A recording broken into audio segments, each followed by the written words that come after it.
So it's a serious year. A lot of things going on. We got the presidential race. We have issues about bathrooms and things like that. And so I'm going to break with my normal speak about things, and I'm going to talk about something that really means something to me, that really makes me, it makes me pace when I think about it. And that's movies.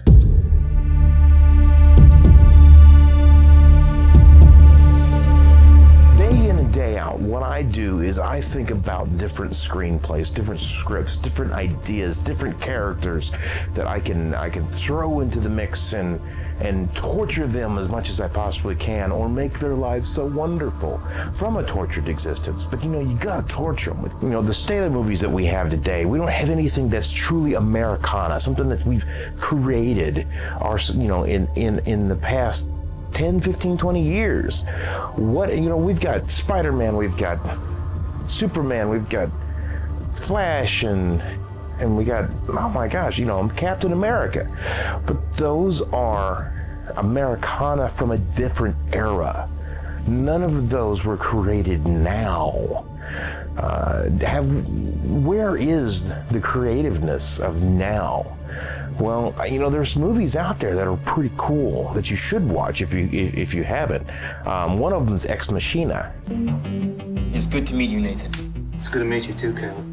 Can we just get past the whole employer? It's a story about a guy who's creating androids and sophisticated AI that can be mistaken for human. Are you building an AI?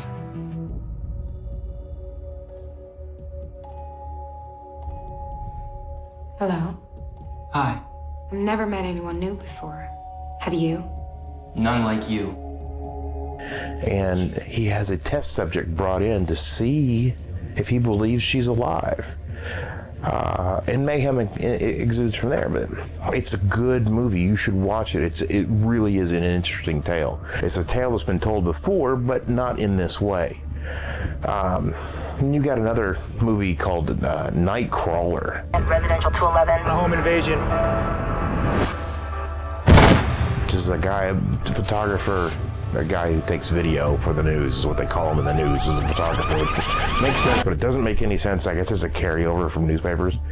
But he's going around chasing stuff, and it's the zealousness and the cold-heartedness of the news business that he is in. We're gonna find the person that drove that car. Start filming. I'm Detective Fanieri. I think you withheld information. That would be a very unprofessional thing for me to do. It would be murder. I want what you promised me. I want something people can't turn away from. 911, what's your emergency? So one of the other movies that I've seen lately is Deadpool. And while it's fun and it's kind of cool and it's interesting and the character is this crazy person, and if you're easily offended, you should not watch it, period. Just take my word for it. I watched it. I chuckled a couple of times. I might have laughed out loud once.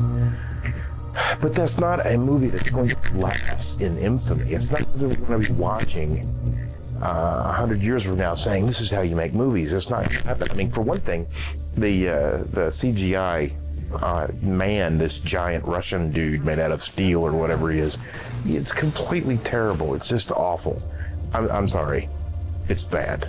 Where are the movies that we used to have? We used to have really great films that said something. And then we had great comedies like Ghostbusters. The new Ghostbusters that they come out, go and look at it online. The trailer on YouTube has the most dislikes of any trailer out there. And no, it's not because it's a cast of women and people hate women. It's not because it's because it's not good. Well, that's the problem. Where have movies gone to? I want to tell you about one of my flicks. It's what I've been trying to raise money for.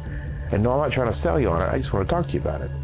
It's called Grant Lake, and it's a man and his son that go out to reconnect because they're having difficulties as a father and son team. It's typical father-son story. They go out to reconnect, and they are mistaken, their identity is mistaken for someone else, and their tires are slashed. Well, because they're out in the woods, deep woods, fishing, in a spot that the guy's father used to take him to, so he thought he'd take his son to. There's no cell service, and when there is cell service, the tow truck won't be around for hours, if not the next day. So they visit, so a man comes along and helps them out the best that he can, but it's still going to be the next day before he gets a tow truck, so they go to his house. And at this man's house, he's got him and his brother and his mother and his young daughter living there. But the problem is that they are, they grow pot. They grow a lot of pot.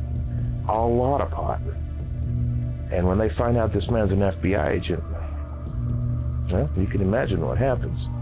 But even worse than that, the twist is that these people are psychotic.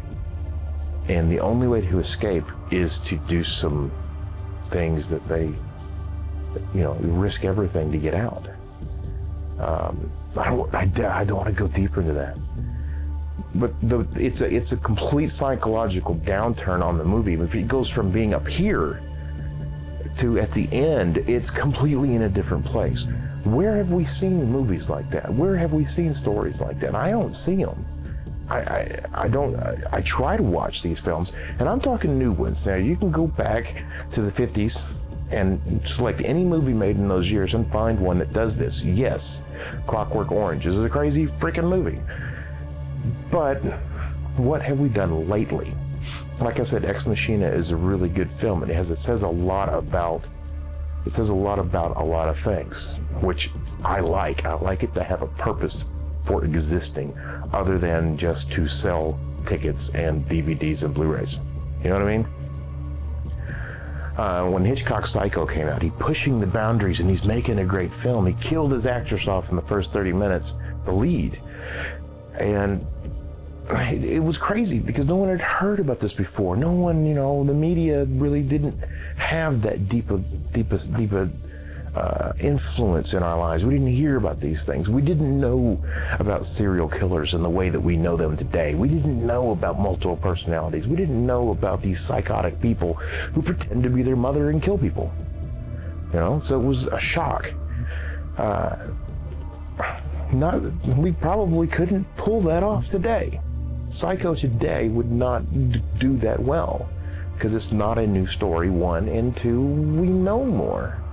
I do it myself. I'm guilty of the same thing. We're writing a script right now that is made for the mass audience. It's an MMA fighter who is trying to find the killer of his wife, and it just so happens that it's aliens. What? It's aliens? It's kind of interesting. But, it also has mind control, androids, things like that, but it's mainstream. It's made for the mainstream audience. It's not made to be the next great flick. But the other movie that I've been working on, that I'm working on the treatment for, and a treatment is when you kind of put your thoughts together and make a rough outline and do some exploration of the characters. The other treatment that I have is for a man that slips through realities. He's in one timeline here and another timeline here, and he has this machine that slips him back and forth, and he's actually caused the destruction of one of the timelines, as in like war and suffering and nuclear weapons and all water being green, that kind of stuff. But it's got a message. It's different. It's crazy. It goes off kilter. 12 Monkeys is Terry Gilliam, a great director, great writer. That's a great movie to see. Forget the TV show. You might like the TV show, but the movie 12 Monkeys is great. Bruce Willis and Brad Pitt. Brad Pitt's just absolutely crazy in that. Fight Club. Where's Fight Club? Where have we made those? Was Fight Club the last decent movie we made? I don't know. What has said anything? If you have a movie that you think I should watch, that you think has said something, let me know. Put it in the comments. Call me on the phone. I don't care. I would love to watch it. But I think I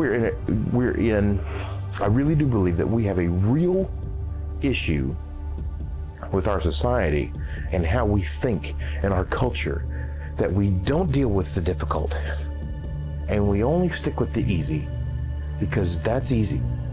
The difficult is hard, yes, but when you're through the difficult, guess what you got? Something better. Well, we don't have to deal with those anymore. Think of The Shining. That movie couldn't get made now. Birds could probably get made now, but it would be a lot different. North by Northwest, you name it. Find me an iconic movie. The Graduate would not get made today. If you haven't seen The Graduate, go watch it. It's an interesting movie. You'll really like it. And it's crazy because Dustin Hoffman plays a person that's like 10 or 15 years younger than he actually is. Just for that alone, you should see it because it's weird. We're not allowing the true artists to express themselves for the sake of money. Now, I'm not a flaming liberal that says, Bernie Sanders, Bernie Sanders. I'm not going to talk to you about that, but that's not who I am. But I believe in a lot of those things, as in, money is not what you should be going for. You should be going for things for yourself. And money comes when you do it.